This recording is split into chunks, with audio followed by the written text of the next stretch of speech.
Algorithms and data structures are essential building blocks of computer science. We could discuss them in completely abstract terms without writing any code. However, we have this magical device called a computer where we can test our ideas in real time. A prolific computer scientist, Donald Knuth, puts it this way: learning algorithms without implementing them is not unlike learning surgery based solely on reading an anatomy book. As you would not trust a surgeon with purely theoretical knowledge, in the same way, computer science education without programming would be incomplete. So our goal is to select a programming language to play with in order to demonstrate the concepts and ideas learned in this course.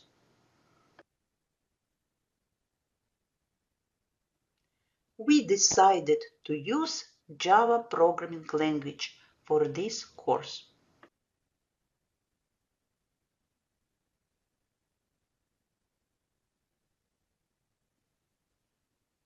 In this introductory lecture, we will address the following 3 points: how Java programs are compiled and executed, how Java stores the data inside objects and what are advantages of object-oriented approach to programming, and finally, how Java manages memory and prevents memory leaks. So, let's see how compilation works in Java. So here is a simple Java program which just prints the program arguments given from the command line on the screen, appending in front of each argument the word hello. The program is called hello. It is written as a simple text in file called hello Java. And at this point, this cannot be executed. It's just a text, the code. So we wanted to convert this into a working program. If you previously installed Java on your machine, for example, Java Development Kit or Java Runtime Environment, JRE, you should be able to open terminal, console, or any other bash shell, which are different for different machines, and run the following command: java c hello Java. This will take this textual file and convert it into some executable code. Let's see. What compiler does, it checks that there are no errors, no compilation errors, such as syntax errors or linkage errors, and if everything is correct, it produces file called hello.class. Hello class, is it already a program that can be executed by this machine? The answer is no. So what's in this hello.class? To find out, we can do something which is called Java P. Java P is showing us the content of the class file. If we use option C and pass it the name of the class file, hello.class, we can see what's in hello class. As you can see, there is some sort of code, a different code than what we started with. However, this is still not machine code to be executed. As a matter of fact, Java compiler produces something which is called bytecode, which is intermediary between our source code and the actual machine code, which is needed in order to be executed on the computer. So when we run Java on hello class, what happens is that Java command invokes something which is called Java Virtual Machine, or JVM, which takes as an input this class file with its bytecode and then converts each line of bytecode into machine code. And each operating system has its own JVM, so the same bytecode will run differently on different operating systems. This makes Java a cross-platform language because the developers of this language created different virtual machines for each operating system, and the virtual machines can interact with the current hardware and software. But as a programmer, as a developer of programs, you do not need to know about the details of these interactions. You write the code only once, and it works for all operating systems and configurations. To summarize, compiling makes sure that there are no syntax errors, and the compiler converts the instructions into a byte code. Java program is never compiled into a machine code that can be executed by a computer. Instead, the byte code is handed over to JVM. The JVM is a Java virtual machine, meaning it's a software-based emulation of a real computer. Java doesn't rely on specific hardware or operating system details. Instead, a separate JVM is created for each operating system. The JVM translates the byte code into instructions that the specific operating system and hardware can understand, allowing the same Java code to run on Windows, Mac OS, Linux, etc.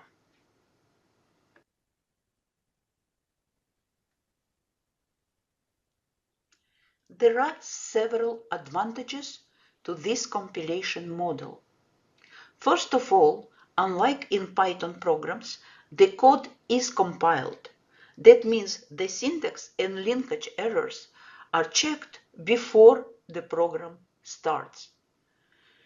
Secondly, we achieve platform independence. Write once, run everywhere.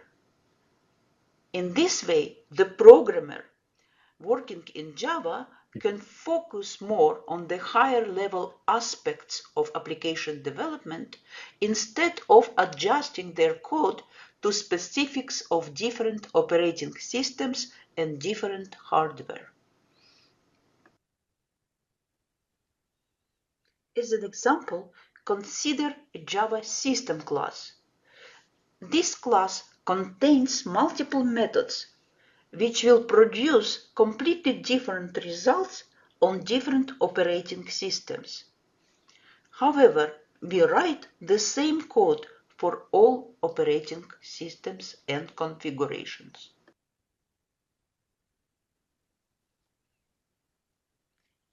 Consider, for example, a line separator character that separates lines in different operating systems. In Windows, the line separator is two characters, CR and LF. In Linux Unix is a single character, \n. In the classic Mac OS, there was only one character, which is CR. However, we implement all these variations by just asking system to give us the line separator property, and it will behave accordingly to the system in which we run our program.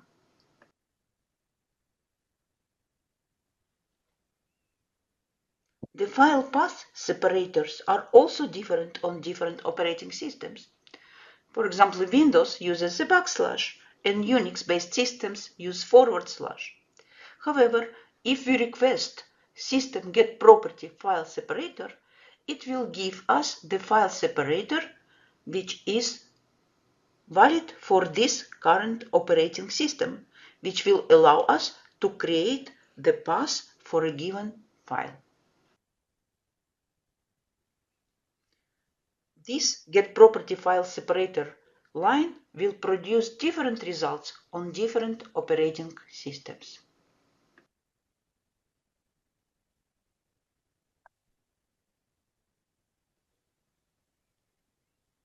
When you write your Java code, use system properties, because you can try to separate two lines by using \n, but that might give you a completely unexpected results in Windows or in another operating system.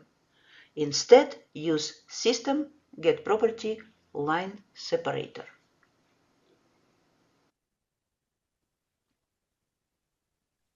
Now let's discuss Java's approach to data storage. Java bundles data and actions inside a single structure called object. Each object contains compartments to store some variables and also contains definitions of specific actions, methods. Everything in Java is an object. Java is a completely object-oriented language, and any Java program is a simulation of interacting objects that communicate by sending messages to each other.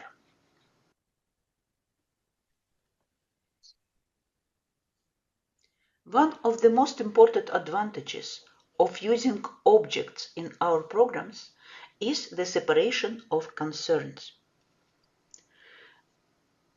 While building programs from simple objects, we ensure that we abstract all the details of the implementation of the single object and expose only important properties and capabilities to be used by other objects. In this way, each programmer can concentrate on its own piece of work and doesn't need to keep in mind the entire complexity of a software product.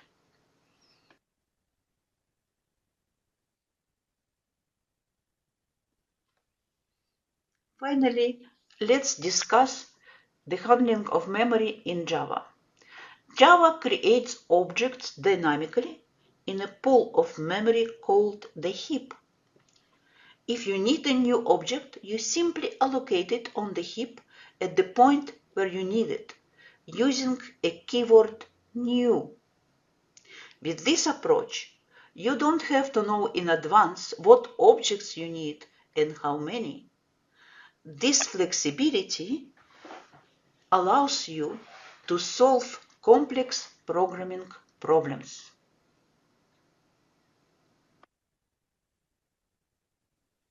If you allowed to create an object at runtime, the compiler has no track of these objects and no knowledge when the objects need to be destroyed. In languages such as C++, you programmatically destroy the objects when you do not need it anymore. Java provides a feature called a garbage collector that automatically discovers when an object is no longer in use and recycles it. A garbage collector reduces the number of issues that you must track and makes your code more concise. It provides a much higher insurance against memory leaks.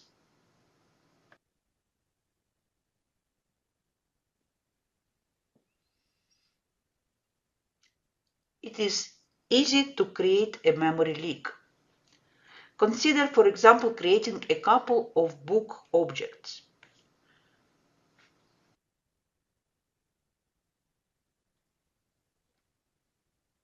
Reference variable A references a book about the moon, and variable B references a book about Mars.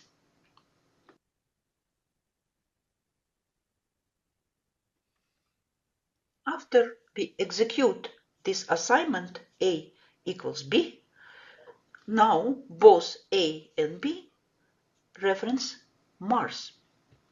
The moon book is not referenced by any variable and cannot be used inside the program anymore.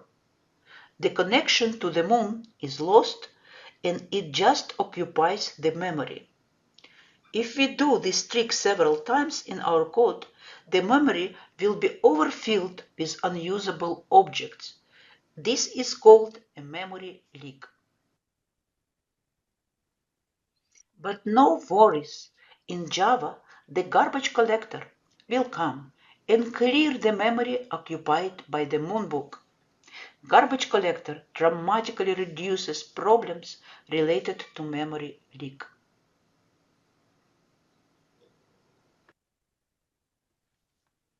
So that is what we learned in favor of using Java. The same code runs on different platforms. We can create complex artifacts from simple interacting objects, and also the garbage collector helps preventing memory leaks.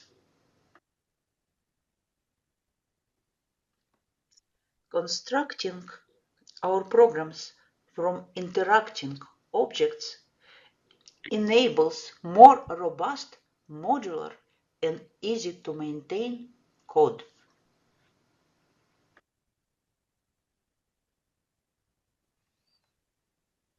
Of course, not everyone is so excited about object-oriented approach to programming. However, we are going to use Java for this course.